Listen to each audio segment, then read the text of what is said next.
So, friends, hello. And I really tried to dig into the settings, but I couldn't get the sound to work. So, sorry if you hear my mouse clicks. Well, as you can see, we have a new format for the map. So, let's get started. We're keeping tabs on the news and events on the fronts of Ukraine and Russia. And today, the occupiers showed their helplessness. A complete failure in their counterattack on the Kupiansk direction. So they shamelessly claimed yesterday that the settlement Sinkivka was under their control, but today the shelling continues, and this speaks to the fact that the Ukrainian forces, as before, hold the village and the front line without any changes, as evident. But let's see. Yeah.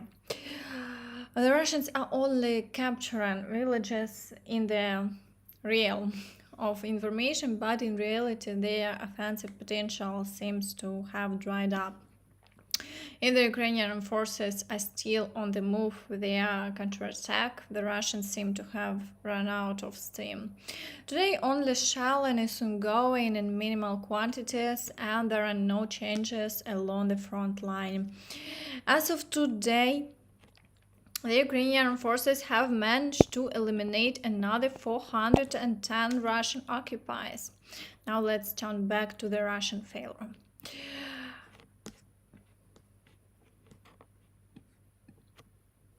In the Svatova area, their occupiers are engaging in such mere shelling. Moreover, the General Staff report that the occupiers are shelling Karmazanivka. This could indicate the advancement of Ukrainian reconnaissance unit, and the confirmed front line is about 3.5 kilometers away. Similar in the Kremina and Siversk direction, the General Staff reports shelling on Kremina. This isn't the first time such challenge has been noted, suggesting the initiative lies with the Ukrainian forces. For now, reconnaissance group are conducting operations on the occupied territory. On the other hand, the occupiers are shelling frontline villages, and no new offensive actions are being observed. The situation is extremely stable. In the Bakhmut direction, the Russians continue to decimate their own army in attacks on Klishivka. So here the Ukrainian forces are holding their defensive positions and destroying the advancing enemy groups. Though it might sound straightforward, the situation is incredibly complex and the battles are relentless. However, there are no changes along the front line. Yesterday's attacks in the Kurdyumivka are also ended unsuccessfully, with the occupiers suffering losses and retreating. On the northern flank of Bakhmut, the occupiers are conducting numerous shelling incidents without initiating offensive actions. The Ukrainian forces are facing difficulties in swiftly advancing in areas where the Russians attempt to advance against the Ukrainian forces. They immediately resort to remote mining, significantly complicating the movement of our troops. In some sectors of the front, they directly launch frontal attacks, effectively thwarting further progress. So, in the Avdiivka direction, offensive actions have resumed targeting Avdiivka itself. Today, the Russians managed to breach the city, advancing about 2.5 kilometers. Shelling continues around the city, even though they aren't currently attempting to encircle it. This situation is challenging, but the Ukrainian forces are working tirelessly to prevent the Russians from solidifying their positions. And the battles persist. Further south, battles are ongoing on the outskirts of Mariinka. And today offensive actions have resumed in Novomykhailivka. Alongside this, there is a significant number of shelling incidents targeting the village.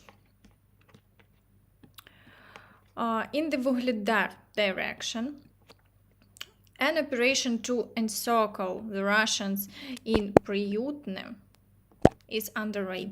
The occupiers have also seized their attempts to regain control of Urozhaine and Staromayorsk. Currently, only shelling incidents continue.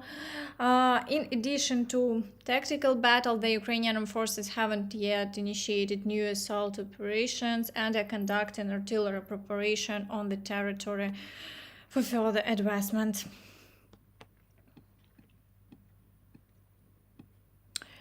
Yesterday's assault operations resulted in tactical successes, managing to put the occupiers out of Robotyne. However, official confirmation is still awaited. Nevertheless, an increasing number of photos from the village are surfacing online, confirming our unit's presence there. Unfortunately, the reinforcement of the Russians plays a significant role, and as it seems, rapid progress is still challenging. Similarly, as before, a substantial number of shelling incidents continue along the entire front line.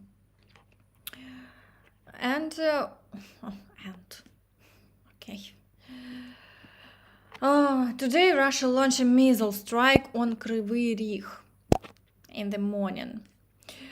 Over 20 private houses and the energy infrastructure have been damaged. One man was injured. Several hospitals switched to generators and power supply has been restored to them. The water supply system has also transitioned to generators and its restart is currently underway using electricity. Currently, several streets and electric transport lines are partially without power. In the Kherson direction, the occupiers are heavily shelling Kherson and other settlements. Additionally, strikes are being delivered to Charkiv from the Kinburn Spit. However, there are no changes along the front line and the situation remains unchanged. But today, the danger of shelling is increasing. For the first time, the occupiers have deployed a new missile carrier, Cyclone, for combat duty. Currently, there are 3 enemy ships in the sea with a total of 20 caliber missiles. Among them is the Cyclone, which was added to the Russian Black Sea Fleet in July 2023. Defense Express noted that the Russian fleet now includes 2 frigates, 4 corvettes, and up to 5 submarines, carrying a total of 70 caliber missiles. Meanwhile, 8 Ukrainian pilots have started training on piloting F-16s in Denmark.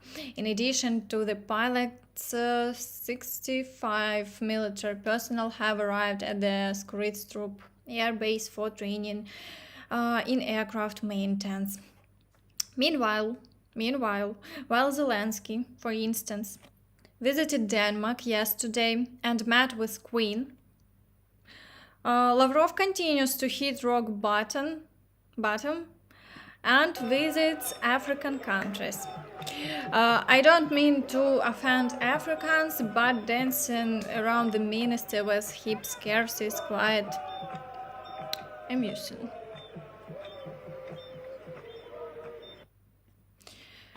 While they dance around there, the European Commission allocated another tranche of aid of Ukraine, 1.5 billion euros. President of the European Commission, Ursula von der Leyen, announced this on her Twitter.